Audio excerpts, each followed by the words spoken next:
Let's get sweaty. Hey guys, welcome to another Shenmue Dojo video. Today's video is going to be looking at Shenmue Manga, not on a mainline story.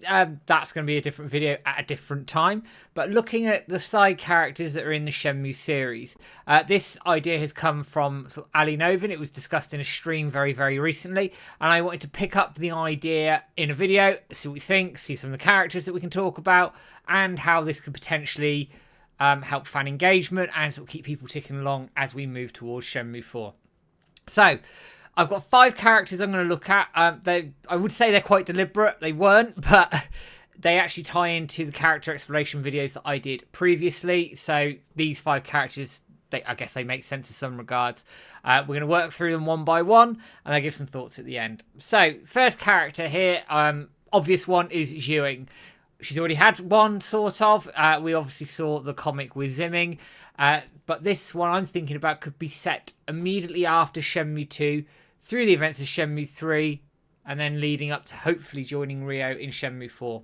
So I picture this sort of idea as exactly, Ryo's just left her, and his final words to her have sort of resonated a little bit. Bearing in mind, she knows how her brother felt. Ryo sort of turned around and said, "I know how your brother felt. You too know how he felt." Now, that's quite a bit of observation from Ryo there.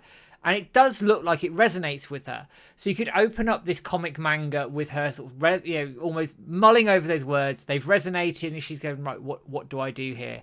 And then it almost inspires her potentially to trace her brother. And by doing so, she may sort of crisscross with Ryo's path, and they could end up in a very similar location, getting ready for the reintroduction that she's due to come back in the Shenmue series, certainly due to the chapter cards and what we've seen, and also the fact that Zimming's story arc hasn't actually played out yet. So that would make a lot of sense from a background perspective, that you could see her path all the way up to maybe the Cliff Temple, maybe somewhere else, and then she joins Ryo, maybe trains him again, and we go from there in a Shenmue 4. So that's Jing in a very small nutshell. The next one, Landy. Pretty obvious, this one, and I think it would be quite an effective little side story. Simply done, it could be following on from the events of Shenmue 3. It's essentially showing how he escapes the castle. You could even open it by sort of showing his journey there, so what happened between Shenmue 2 and the castle bit in Shenmue 3. Obviously, we knew he got away in the helicopter. What did he get up to? Why was he in Niao? What was the reasoning for that? And then how he essentially moves on to the Cliff Temple. Also, I'd be very interested to see if he knows about Niao Sun's betrayal. I'm guessing he knows it was her, but we could find that out potentially. Why she screwed him over and what that play is there. And also, could we gain a little bit of insight into the structure of the Chiyu men, his thoughts around his father, and the events that precede his then wanting to take revenge on Awao? Could we get some of that in the background perhaps as well? And then obviously then how he gets to the Cliff Temple and the preparation around that, and what his driving force is to get there, if indeed he is there, although it is said in Shenmue 3 he probably is. So that's Landy in a very small nutshell. Niao Sun. Again, quite a simple one here. It could be set during the events of Shenmue 3 and after 2. Now, there's a fairly simple reason for that. Before and during the events of Shenmue 3, it could be her essentially manipulating Shenhua. I've talked about this in the character exploration video that I did previously, that it's set up to gain Shenhua's trust, because there's no real reason in Shenmue 3 that's explained why she would go off with this random woman that she's not really speaking to. That gap could be filled in quite nicely. You could then have a short part within the manga where she potentially interacts with Shenhua a bit more, tries to dig into a little bit around who she is, the understanding of the Phoenix Mirror, maybe even her torturing or questioning Mr. Yuan, her father. All sorts of little ideas there that could feed into why she wants the Phoenix Mirror. And that could be explored too. What's her understanding of the Phoenix Mirror? Why does she want it? Is it for her own power? Is it taken with Chi? What's the driving force there? Also, I'd be loving to see the planning around why she's going to screw over Landy. What's changed it? What's made her go against the Chi men to want to take it over herself? What's made her want to go against Landy? And then obviously, I think the next bit then sort of comes around the thoughts around of actually having the Phoenix Mirror in her hand. So during when Rio is fighting his way up the castle. She's got the Phoenix Mirror. She's going, right, what I'm going to do with this. Sort of her thoughts on that. Her thoughts and sort of play as the castle's burning down. And then obviously leading into what I would assume is she will be at the Cliff Temple with Landy as well. And sort of how they make their journey there. That could be a nice little background play into all of that. Another background coming on now. Ren. Now, again, Ren is somebody who's already had a little bit of a side story comic, and it was very well done. But I really think he could also benefit from something like this. He sort of appears in Shenmue 3, and the introduction isn't done that well, if I'm honest, for a character like Ren. I think it needed more. I think it deserved more. I get why. Not going to go into it. But this would be cool to cover the journey into Guilin, into Niao, and eventually lining up with Rio, and maybe even some bits afterwards, potentially, like as he's on the Cliff Temple, he could close there with some deeper thoughts around his driver for money. But what I really think would be cool is it covers his journey from essentially Kowloon all the way through to meeting up with Rio again. What I'd love it to do, and this is like an interesting point from Shenmue 3, so I'd love it to cover the Bailu section that we know was cut. We know there was dialogue in Shenmue 3's files, and Stuart obviously put this all up on the internet. Miles Pryor, if you don't know who he is, check out his blog Shenmue Musings. Put all this up and put all the text up on there from the Shenmue 3 files, which is really cool. How good would that be to see like play that out in Bailu Village in a manga, and then obviously approaching Niao, his own journey there, his own investigation there, his own trials and tribulations on the way through to them meeting up with Rio. That would be quite a cool little sort of precursor in to meeting Rio again. Shenhua is the next one I want to cover.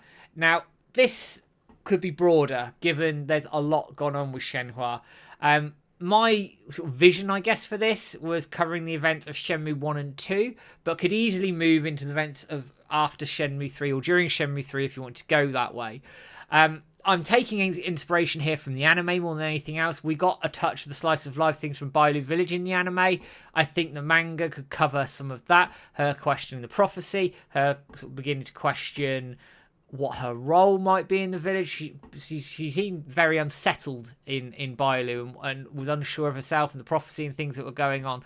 So it could cover some of that. Leading into when obviously she leaves Bailu to go to Languishan, maybe it could also sort of in the background cover the thugs arriving, the events there, her father being captured perhaps, and then obviously her journey up to meeting Rio. Obviously she doesn't get to Languishan, or does she? Is she on her way back? We don't really sort of get too much in that. And then what I'd love it to do is cover maybe post Shenmue 3 a little bit.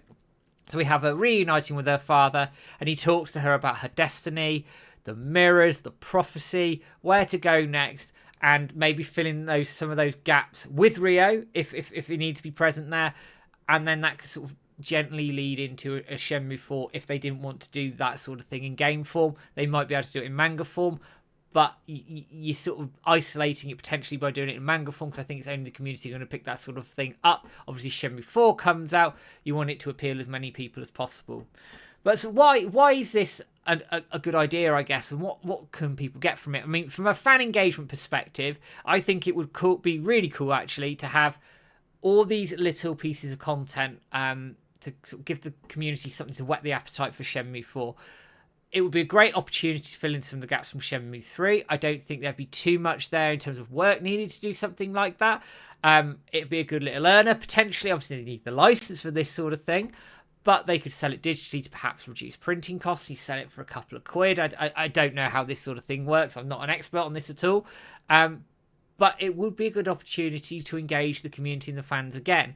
And I think create a bit of buzz and excitement for the potential story leading into Shenmue 4. And as I said, it could also lead into a mainline manga if that happened. That is going to be a separate video on its own, and the potential merits of something like that maybe later on in the year, depending on how things this year go. I do think it would be good. I think it could be exciting. I actually think it could be a nice little earner. You could even release a book of all 5 of them. I'm sure there's plenty of other characters that I've not picked out that people would want. Obviously, guys, give me a comment below if there's any characters that I've missed that you'd want to be explored in a manga. What are your thoughts on something like this? Could it work in terms of the side story characters? And how could this potentially engage the fan base in getting hyped for a Shenmue 4? What do you think? Let me know in the comments below. I might pick some up in a future video. Thank you guys for dropping in on this video. As always, it's much appreciated. I'm going to give the members a shout out. I say this every video. I'm going to keep saying it. It's only a couple of quid a month. And you get early access to all of the video content from myself and other video content outside the podcast. All the funds go to helping James and I run the website and run competitions and fund prizes, etc. No content is locked behind a paywall at all. If you don't sign up, doesn't matter. You get everything on release date anyway. But it's all cool. But there's 24 of you. Thank you to all the members who have joined. So from top to bottom, Richard Cartledge, thank you very much. That's me, Carl, Terry, Stuart Peacock, Little Crypty Monster, Titch, Richard King, Sean Potter, Guppy Coy, Bruce Wayne 937, Survival Spears, Peter Hoffland, Sean Don, Wandering Through Shenmue, Phantom Riverstone, Bruce Wayne 911, Mike Franz, Manny Figueroa, Master Mo, Nick Hughes, Sean Hastings, Clunky Mage, and William Lovering. Thank you for being members and helping run the website for us. It's very much appreciated. And guys, thank you for sticking with this video again. I'll be back with another video in the not too distant future from now. But for now, guys, take care and have a good one.